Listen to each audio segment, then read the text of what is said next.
Bienvenido a Conocedor de Café, yo soy Alejandro Damián. Aquí compartimos información sobre cafés diferenciados, sobre estrategias para mejoramiento de calidad en cafés de especialidad. Invitamos especialistas y colegas para compartir sus apreciaciones sobre cómo mejorar procesos y cómo obtener mejor calidad y, por supuesto, también mejor precio por tu café. En esta ocasión tengo como invitado a Víctor Montilla. Él es venezolano de la finca El Cautal de Boconó, en el estado Trujillo, pero además él es el campeón de la reciente edición de Encuentro Internacional de Cafés de Especialidad de Venezuela 2023, con un varietal Monteclaro, como ya dije, procesado de forma natural y que obtuvo por el resultado de la cata de 24 jueces catadores Q-Graders internacionales, 90.11 puntos para llevarse el primer lugar de este certamen. Víctor es un tipo generoso, yo estoy muy contento que haya aceptado esta invitación y creo que muchos de sus consejos pueden ser muy útiles para todas aquellas personas que ven este canal y que aprecian la información que compartimos y que comparten los especialistas para mejorar la calidad de tu café de especialidad. Así es que vamos directo a la conversación, a la plática o a la charla, como se dice en Sudamérica. Muchas gracias.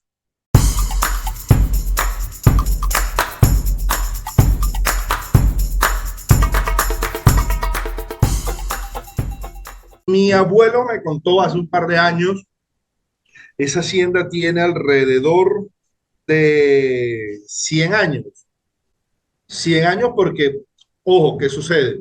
Cuando la compra mi abuelo Francisco, mi tata Francisco, se la hereda a mi abuelo como tal. Ajá. Mi abuelo sembró una parte, él no tenía todo sembrado de café. Después de eso, mi abuelo reparte, muere mi mamá, él me dice, Víctor, ¿qué pedazo de tierra quiere? Le digo, no, abuelo, reparta porque es lo más cómodo para todos los tíos, lo que usted va a hacer, porque es pequeño, no es que es muy grande, son 4 hectáreas nada más. Entonces le digo, no, reparta como usted vaya a repartir. Entonces ahí mi tío, ahí me hicieron el sorteo, cada uno agarró un pedazo, chévere. Entonces a nosotros nos quedaron, fueron 1000 metros cuadrados, 1153 metros, que Así 500 son empezó. de mi, sí, 500 son de mi hermana y 500 son míos. Pero yo no quería trabajar nada con café y arranqué todo ese café que estaba ahí en ese lote, que era nada más, que son el lote Lorena, Marina y Sebastián, son los únicos con café, porque había otra parte que él tenía sembrada por allí, pero no era muy bien porque ahí se hace una laguna natural. Cada vez que llueve se hace una laguna. Mi tío, uno de mis tíos, no, Víctor, yo voy a vender porque no, ¿qué voy a hacer yo allá arriba? Yo no voy a trabajar nada ahí en la montaña, no voy a hacer nada. Y yo, bueno, le compré, entonces yo empecé con el empeño y le dije a Luz, oye, yo quiero comprar aquí porque yo recuerdo cuando yo subía a caminar, cuando estaban cosechando café, yo quiero ser el dueño de eso, yo no quiero que lo perdamos en la familia. Y empecé a comprarle a mis tíos empecé a comprarle uno al otro y así empecé yo con el café, empecé a sembrar café y empecé a sembrar café. Y hoy en día, pues gracias a Dios, mi abuelo ahorita que fui me dijo, Víctor, ahí está la montaña, hazme el sueño de poder ver esa montaña sembrada. Es una montaña que son de 2 hectáreas y media para sembrar. Entonces, ahí la cuenta alrededor de 10.000 plantas más que vamos a poder plantar. Así comencé yo a sembrar poco a poco. Todavía nosotros no estamos en la producción total de lo que se ha sembrado. Nosotros nada Claro. más tenemos el lote Lorena, Trinidad y Marina y Sebastián, que la tenemos este año. Son los únicos que están en producción y todavía es baja la producción. Nosotros hemos sembrado Monteclaro, hemos sembrado Borbón, porque yo agarré la semilla de mi abuelo como tal, el Borbón, que fue el que yo dije, este es el que nos va a dar el palo, porque una vez, casualidad de la vida, yo me voy con Luz y agarro son las matas de la carretera, que son 10 plantas de Borbón que estaban allí, las agarro, me las metí en la mochila, las metí en una bolsa Game Pro, recuerdo, y me las llevé a caminar para ir conociendo esa parte de las montañas. Y ese café me impactó cómo nos salió el proceso que le hice, porque es una bolsita pequeña de 15 kilos que era de Pro, saliera como una lata más o menos que agarramos ese día. Yo me fui a caminar ese día, después la dejé fermentando, la dejé, pero cuando probaba entonces ese café me causaba mucha curiosidad. Yo dije, nada, nosotros mi meta fue, tenemos que crear una identidad del café venezolano, pero partiendo de este Borbón. Borbón, tienes obviamente el Monteclaro que ganó. Caturra, está así, está Borbón, Caturra, tenemos, ahorita estamos haciendo un semillero allí de, sí, ese caturra de plantas de 50 años. Las de Colombia, de Villanueva, están allí también, muy poquitas. Y con el favor de Dios, para este próximo año, vamos a ver si sembramos unos geishas ahí. Más o menos, ¿cuál es la altitud que tiene la Mil finca por ahí? setecientos cincuenta mil Ah, setecientos cincuenta fijo, ese es la altitud. ¿Y Sí, cómo llegas está desde? entre 1742 a 1753. Y ahorita en la montaña vamos a llegar a 1800. Mira, Víctor, a mí me gusta mucho, bueno, las historias de café son, tú eres un fiel representante, tú y tu familia y toda la gente que forma parte el Cautal. Las historias del café son, la gente a veces se imagina que cuando uno está en una posición donde las cosas han salido bien como ustedes, cree que fue de ayer para ahorita, No, ¿no? no, Entonces, no, no, para nada. y el que está empezando hoy, en cualquier parte ahora donde nos vean esta charla, esta plática, pues se imagina, no, pero es que él ya estaba, ¿no? O No, él, para y nada. Yo no tenía nada que ver con el café. Ojo, mi familia es caficultura, es de la caficultura, ha pertenecido todo el tiempo al café, pero yo no tenía nada que ver con el café. Yo lo único que decidí fue volver a las raíces, de volver al café, de instaurarme otra vez a tratar de hacer las cosas bien, de poder trabajar y de llevarle otro diseño tanto a mi papá, a mi primo, que mi primo hoy en día, por ejemplo, John Albert, que es el que está pendiente de la selección del café, la parte nutricional yo la llevo muy en conjunto con el de las plantas, los viveros. Él volvió al café porque él trabajaba con hortalizas y me dice, oye, Víctor, yo no puedo seguir trabajando con hortalizas y tú me estás demostrando un abanico de posibilidades en el café. De por sí ahorita me acaba de pasar una imagen, mire cómo va el café, ayer estábamos haciendo la selección del café de cereza que estábamos cosechando, que esa es otra parte de la hacienda que es en Mosquey por la parte paterna. Entonces yo vuelvo al café fue porque vi, oye, hay un mercado y hay una materia prima que no hay de calidad. Fui estudiando y se me abrieron todas esas, oye, si tenemos estos conocimientos, hay estas posibilidades, tenemos la tierra, no la puedo desaprovechar. Yo recuerdo hace un par de años que me fui a donde un primo y le dije, mira, te compro las cerezas para poder ver para dónde voy a tirar las flechas. Entonces él me dijo, excelente, excelente. Yo llegué ese día, se fue mi hijo, se fue mi hermana, se fue mi papá, se fue dos primos más. Yo le dije, yo te compro todas esas cerezas, que me acuerdo que fue un caturra rojo, para aprovechar y ver el proceso que le hice. Ojo, el proceso no me sirvió para nada, pero sí aprendí a conocer cómo era su comportamiento.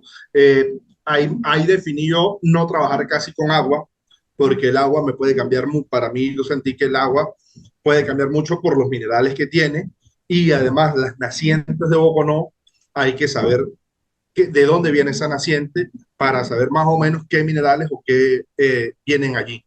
yo siempre mantengo el contacto con todos los compañeros con los que hacemos capacitación, Uh -huh, y uno de ellos me insistía que el pH del agua era muy alcalino. uh -huh. Y él me decía, usted me recomienda que le ponga vinagre para bajarle el pH para que su fermentación... Y yo le decía, mire, yo no le recomendaría que le agregue nada extraño al café, mucho menos al No, agua, ¿no? Porque ya está haciendo no, experimentos, iba a ser algo muy volátil. sí, bioquímicos. Uh -huh. Y él me dice, es que el agua es de la naciente y así me sale, así, y aquí mucha gente hace eso. Entonces me llamó mucho la atención esa condición del agua porque además cuando vas a hacer fermentación hay una cosa que yo insisto tener en cuenta, el agua tiene una carga microbiológica Sí, independientemente microbiológica, correcto, del pH que utilices. correcto. Entonces hay que, pues en la medida de lo posible siempre usar o agua potable o un agua tratada porque tienes alguna posibilidad de saber su... De saber, sí, su control. Te puedo decir que nuestro trabajo ha sido con aguas nacientes, pero son nacientes muy controladas. Hemos medido el pH, estamos ahí entre los parámetros con esa medición, pero utilizamos el agua solamente para limpiar el café, Muy bien. más no para trabajar con esas aguas. No, La primera vez varias veces trabajamos con el agua y los resultados no fueron muy favorables. Entonces yo dije, mira, vamos a ahorrar agua, primero porque es algo que siempre estamos utilizando, no vamos a malgastarla porque necesitamos mucha cantidad de agua, vamos solamente a limpiar el café, a despacillar el café con esa agua y hacer su limpieza. Listo. De allí vamos a los otros, al proceso que nosotros hacemos normal, Y eso que me es lleva a otra pregunta. ¿En qué momento decides o en la finca deciden eh, hacer en naturales y no lavados o honeys, por ejemplo? ¿Qué bueno, es lo que te lleva a esa decisión? eso, eso me lleva es porque nosotros no tenemos un patio de secado. Damián. Ya. Nuestras cosas son muy pequeñas, no tenemos el patio secado, no tenemos una despulpadora. Entonces, ¿qué es lo más fácil para nosotros trabajar y más cómodo? Trabajar los naturales por la forma de secado que podemos despacillar en todo sin ningún problema y podemos tener esos cafés naturales, los podemos almacenar y no vamos a necesitar un tanque, no vamos a necesitar para hacer la parte de despulpado. Entonces nos lleva a arrojar a los naturales, porque si no se nos hace muy complejo ir a donde mi abuelo, al patio de mi abuelo, despulpar, sacar todo el café, se nos hacía un poco más tedioso, a pesar que en Mosquey sí se nos ha hecho esa parte tediosa, pero hay más tanques, hay más vecinos con patios que nos los han prestado. Sí. Y por ejemplo, ¿y cuando te llueve o no te llueve durante la cosecha? No, pues allá la humedad en Boco, no, eso es increíble, de verdad, hay mucha lluvia. Cuando nos llueve, nosotros siempre almacenamos, por ejemplo, con las camas que hicimos, que la hizo mi suegro como tal, nosotros cuando lo almacenamos, tapamos. Día que nos llueve, solamente hacemos su respectiva que meneamos. Ahorita sí estamos adaptando, haciendo un techo para que ellos puedan ventilarse más. Y el sol que nosotros mayormente utilizamos es el sol de 1 a 3, 4 de la tarde porque en la mañana, por los árboles que hay unos árboles muy grandes ahí en la casa que se llaman freno, y no pega todo el sol de la mañana, no le pega. El sol a nuestro café le empieza desde la 1 de la tarde. Y lo más importante para nosotros en el secado son los primeros 3 días, 3, 4 días, cuando sale de su proceso. ¿Y en cuánto tiempo se secan esos naturales? 60 días, 60 60. días, 60 días. Nosotros lo vamos llevando muy, muy lentamente y siempre hemos tenido entre 60 y 55 días, tanto por la humedad, por la lluvia que hace poco no, y lo vamos llevando muy lentamente su secado. Y es lo que ha condicionado todos sus sabores dentro de él. Después de que ganan ustedes la taza de oro de la competencia de cafés de especialidad de Venezuela, ¿qué pasó por tu cabeza como para ver otra caficultura? ¿Te gusta, por ejemplo, quieres conocer más de la experiencia de Colombia, que lo tienen al lado, o estás más Sí, orientado a Brasil? ¿Qué es la inquietud que pasa por tu cabeza? mi inquietud pasa es por seguir estudiando y aprender de todos un poco, porque eso lo lleva a uno relacionado a lo que uno vive en el campo, hasta desde que uno hace la siembra, de que uno ve esa chapulita que nace, que hay que cortarle la rama abajo, hay que cortar esas raíces para poder crear esa estimulación, porque todo es una cultura y en el café todo es cambiante y sigue uno aprendiendo todos los días, hay algo diferente, hay un método diferente, hay una experiencia en campo distinta, las plantas cambian, el fruto cambia, el cambio climático, por ejemplo, te afecta. Entonces, uno tiene que ir adaptándose a ese sistema y seguir aprendiendo tanto de Colombia, tanto de Brasil, porque son climas muy diferentes que se van a tener que ir adaptando al sistema de la caficultura actual. Hoy le digo yo a la gente, si no hacen un café de calidad, no van a obtener un buen precio. Porque Sí. ahorita está el tema de que el café está bajando. Sí, le digo yo, pero tienen que darle calidad, hacerle un trabajo agregado, que eso es directamente con el productor, para poder tener el beneficio monetario, porque no nos alcanzan los precios para pagar la fertilización o el plan nutricional que le tenemos que dar. Entonces, en Boconó es un valle, el clima es totalmente diferente, el frío, la frescura que siempre existe es increíble. Hoy en día el clima sí, por ejemplo, estos días que yo estuve por allá, estuve más de un mes por allá, el clima sí varió full. Mira, Varió Venezuela full. es un país cafetero, o sea, cafetero en términos de consumo, y, y eso lo conozco yo muy bien. Y mi pregunta es, sin meternos en temas políticos, Ujú. ¿En qué momento tú decides incursionar en caficultura cuando la situación económica y las condiciones para un productor ya de café y de lo que tú quieras en el campo, Sí, no, todavía al día de hoy son muy complicadas? En estos días yo sí, sí, hablaba sí, con sí, unos colegas, totalmente. compañeros del otro lado, del lado de Monagas, al oriente, y me Ujú. decía, ya empezó la cosecha y no tenemos gasolina para poder mover el Correcto, café, ¿no?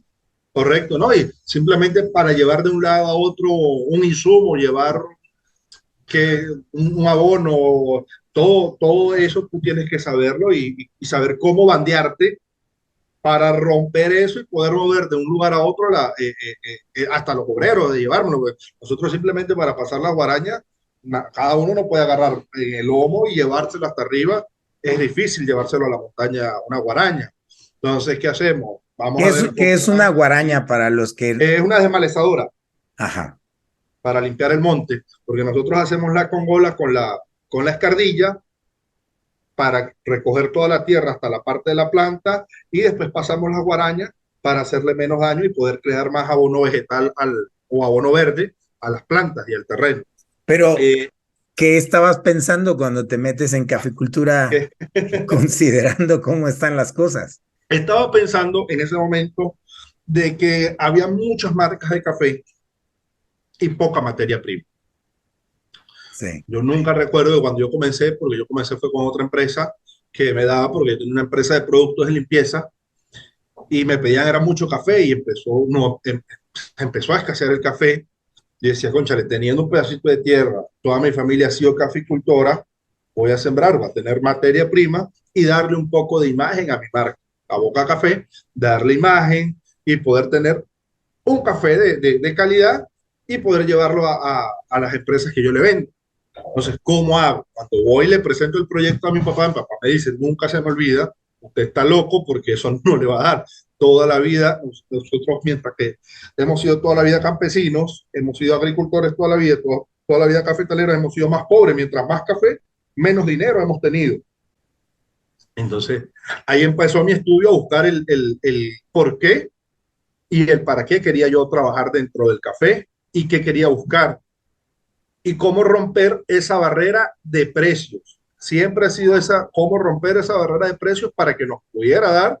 Y fue la lógica de estudiar, mira, voy a buscar un café de alta calidad, dar un café de muy buena calidad para que nos dé y nos mantenga como familia y nos ayude a crecer, porque nosotros, yo no, mucha gente me dice, no, pero es que tú tienes una hacienda. Yo le digo, mira, yo no tenía ni una, vengo de familia caficultora, pero yo, Víctor José Montilla, no tenía ni una mata de café.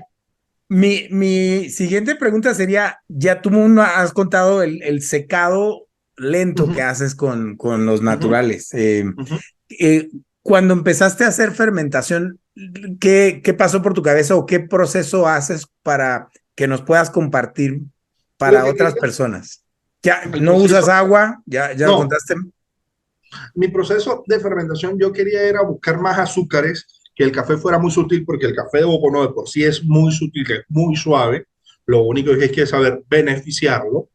Por ejemplo, que esos azúcares se concentren más para poder potenciarlos, porque ya genéticamente ya el café tiene su porcentaje de sabores, de frutales, de acidez, de azúcares, pero en los naturales yo quise resaltar y potenciar más esos sabores en la parte de espacillado y en la parte nutricional. Yo me voy mucho a la parte nutricional de las plantas para poder resaltar más esos sabores, que la gente dice, no, pero es que yo le coloco, y es una encuesta que yo he ido haciendo poco a poco, ¿cómo abonas el productor, cómo abonas tú tu planta? ¿Cuánto tiempo le das tú de comida a tu planta? Si tú desayunas, almuerzas, meriendas a veces, cenas, imagínense una planta que está debajo del sol todo el día o está expuesta a campo, ¿cómo, qué necesita? Y la planta te lo va a decir. Ahorita tuve una experiencia, por ejemplo, que me encontré las plantas por primera vez, que las vi débiles por su cosecha y por el cambio de clima, que tuvimos que aplicar el plan, tuvimos que adelantarlo. El plan que nosotros utilizamos para noviembre y diciembre, tuvimos que aplicarlo casi 20 días de haberlas ya alimentado. Pero son las cosas que tenemos que destacarnos Y por eso nos fuimos a los naturales nosotros, porque sabemos todo el potencial que esa almendra tiene. ¿Cuánto tiempo le das de fermentación? Nosotros hemos trabajado primero como los muchachos a veces cosechan, se pelan en la maduración, todas esas selecciones que nosotros le hacemos, dejamos un poco de oxidación dentro del café para que suba esa maduración y luego vamos al proceso de fermentación, que ojo, la oxidación también hay un proceso allí de fermentación que unos microorganismos empiezan a trabajar y de ahí saltamos nosotros al proceso de fermentación, como se dice, en un cuarto, pero nosotros lo hacemos en bolsas normales, en un sitio muy fresco, para que empiecen a trabajar esos microorganismos. De por sí te voy a enviar unas fotos que podemos capturar en estos días de cómo están trabajando todos ellos a través de la drupa. ¿Le das seguimiento al pH? ¿Haces o por horas? Por horas, simplemente nosotros hemos trabajado por horas, no hacemos medición de pH, Ajá. tratamos de mantener el clima lo más fresco posible, eso sí. ¿Qué sucede? Nosotros aún no hemos podido controlar esas temperaturas que suben y bajan porque como tenemos nuestro espacio, yo digo, wow, qué increíble haberlo logrado de esta forma, con tan pocos recursos, ¿cómo lo logramos? Qué bien. Esa es la palabra. Con tan pocos recursos, ¿cómo lo logramos? Y esto es un ejemplo palpable para todos los productores que quieren trabajar, así sea pepa de ojo, pero que quieren trabajar, lo pueden lograr. Nosotros, nuestra medición es por hora desde el momento que empezamos a cosechar.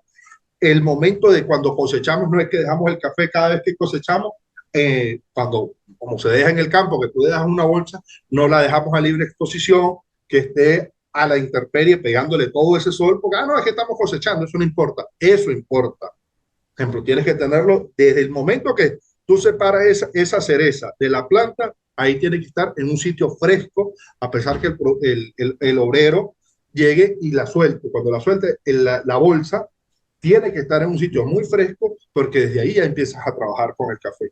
¿Y eso vas a replicarlo? Sí, sí. Bueno, es que eso lo replicamos todo el año porque nosotros agarramos en el café, el año pasado nosotros agarramos alrededor de 20 quintales. Eso fue lo que nosotros agarramos y la réplica fue, nosotros ya este año ya hemos pasado por las plantas 6 veces. Qué bien. Siempre agarramos alrededor de 5 o 6 catadores diarios. Eso es lo que nosotros agarramos. Ajá. Cuando lo procesas, ¿lo haces por cortes o esperas al día siguiente y lo juntas o cómo Por funciona esa corte, parte? por Por corte. corte. O sea, lo Corte. vas metiendo en bolsas Sí, independientemente. sí, hicimos el corte el día lunes, ese corte el día lunes pasa al proceso. E inmediatamente en la tarde llegamos de una vez a beneficiar. El día martes volvemos a agarrar, volvemos otra vez a hacer ese mismo beneficio. ¿Dónde vendes el café? Porque una cosa es, y yo siempre le digo a los amigos productores, cuando uno empieza a hacer procesos, puede hacer procesos muy locos o lo que tú quieras, y algunos saldrán bien, pero siempre tiene uno que buscar y voltear a ver quién le va a comprar eso, ¿no? Porque Claro, para vendérselo todo al que te va a pagar sí. precio internacional de café commodity, no es negocio. No es negocio para nada. No nos resulta absolutamente para nada, porque uno Antes de esa es ganar, otra, esa es otra, antes de ganar la competencia, ¿cómo conectaste tú con tostadores o cómo hiciste? bueno, ese fue un trabajo muy arduo que hasta mi primo un día me regañó, me dice, Víctor, el trabajo que nosotros estamos haciendo, tú no le estás dando un valor. Con calma que todo va a tener su recompensa, le decía, porque nosotros vendíamos nuestro café sumamente económico, sumamente, casi que llévenselo, porque la idea es que nos conozcan y vean el trabajo que estábamos haciendo en la hacienda. Nunca se me olvida que mi primo dijo, pero es que usted está vendiendo todo el café, esa fue la primera vez, usted está vendiendo todo el café y el café hay que venderlo en junio, que es cuando sube el precio y podemos tener más ganancias. Le dije, no importa, le dije. ¿Por qué? Porque nosotros tenemos que conectar y que las otras personas vean el trabajo que nosotros estamos haciendo en la hacienda, porque perdiendo también se gana, le digo yo, y dándonos a conocer, dando el punto de trabajo, la evolución que nosotros hemos tenido, vamos a ganar, esa recompensa va a llegar en su momento y está llegando, gracias a Dios. Entonces, así comenzamos. Mi primer, mi primer contacto con un café de especialidad y con quien conecté yo mucho se llama Luis Aviñán. Él está en el Latillo, una Conozco, sí. persona, sí, que conecté directamente con él. El catador de nosotros que siempre ha catado nuestro café ha sido Raúl. Ujú. Él también, que también él cataba, mira, yo le decía, mira, aquí está esta muestra, cátala para ver cómo estoy parado. Hoy en día, sí, buscando más, también más experiencia. Está Jorge Montilla también, que es de Café Letour. Él fue la otra persona también que estuvo allí. Giovanni Tatanasio, con Nero Absoluto, también ha sido un pilar importante en la conexión con el café acá en Caracas. Y antes de eso fue empezar a trabajar, a conectar, a dar a conocer. Yo salía en un pipote en cualquier sitio que había alguna estación o algo, yo me paraba y lo que nosotros hacíamos era filtrados con el poquito café que teníamos de nuestra hacienda y lo hacíamos y así fuimos dándonos a conocer hasta llegar a este punto. Y fue romper esas barreras, pero la conexión Venezuela tiene sí se busca café de especialidad y hace falta todavía más café de buena calidad acá en Venezuela porque sí hay un consumo que está necesitado pero un trabajo, yo siempre le digo a los productores, ¿qué nos sucede a nosotros como productores? Seamos reales, le digo yo. Aquí en Venezuela no somos muy sinceros con el trabajo que hacemos. Siempre tenemos algo tapado. Siempre hay algo tapado, siempre hay algo oculto. Y mientras que eso pase, no podemos crecer ni podemos tener un mercado tranquilo, transparente. Eso tenemos que construirlo, somos nosotros mismos. Porque me vas a decir tú que a ti se te ha olvidado a veces espasillar y no lo vas a decir, no, es igualito, es café de calidad y estás diciendo mentira. Eso tiene que valer mucho para un productor. Por ejemplo, para mí la palabra vale. Entonces yo le digo, ¿por qué? Porque eso te va a abrir las puertas el día de hoy, el día de mañana y va a dejar una puerta abierta. Entonces, como productores también tenemos que tener sinceridad al mercado que estamos llevando y queremos llegar. Me gustaría para cerrar, ya has adelantado un poco con esta última afirmación, pero la gente que ve este canal, todos los compañeros en muchos países donde nos hacen favor de vernos, siempre están en la búsqueda de cambiar la calidad, eso mismo que tú has Sí. empezado a hacer. ¿Cuál sería tu mensaje de los primeros pasos? Más o menos hacer un resumen de lo que ya nos has compartido, porque ha sido muy Cono- claro. conocer nuestras raíces, conocer el sitio donde vamos a sembrar, qué tenemos en nuestras haciendas, buscar hacia dónde queremos ir, ser muy claro y pisar tierra hacia dónde queremos ir con nuestro café o con lo que queremos trabajar en la hacienda. Porque recordemos que hay haciendas muy grandes y podemos tener un café de volumen como un café de buena calidad, pero eso se puede hacer. Pero tenemos que tener una buena dirección hacia dónde queremos ir y quiénes van a estar alrededor nuestro y quiénes son nuestros profesores como usted, Muchas gracias. que comparten esos conocimientos, esas cosas que con una palabra aprende uno muchísimo porque la lleva a la cotidianidad que uno tiene dentro de la hacienda y es poner en práctica y es hilar de ese punto al otro punto lo que nosotros podemos hacer en nuestras haciendas y en el beneficio, en el proceso. Ese es el punto que yo doy. ¿Qué piensas del café de Venezuela en unos años? ¿Cuál es tu proyección? Bueno, la visión del café de Venezuela es lo que siempre ha estado, siempre ha sido muy bueno, pero es que todo sea transparente, que todo sea muy claro, para que pueda estar en el Olimpo como están otros países también dentro del café. Eso tiene que sincerarse mucho, tiene que ser muy claro con el café, con el mismo productor. Todos los puntos tienen que estar bien alineados para que siga creciendo. Gracias a Dios, pues hemos tenido la oportunidad nosotros de estar ahorita acá, poder representarlo y demostrar el potencial que tiene Venezuela y que puede ir subiendo. Siempre la palabra mía ha sido evolución del amigo Pedro, paréntesis también, que me ha enseñado mucho, es evolucionar dentro del café, dentro de que el café venezolano puede estar en lo más alto, pero hay que saber cómo caminar. Bien, muchas gracias, Víctor, por estos, compartir tu experiencia. Creo que va a ser muy útil para todos. Y enhorabuena en la cosecha que ya está en camino. Sí, sí, sí.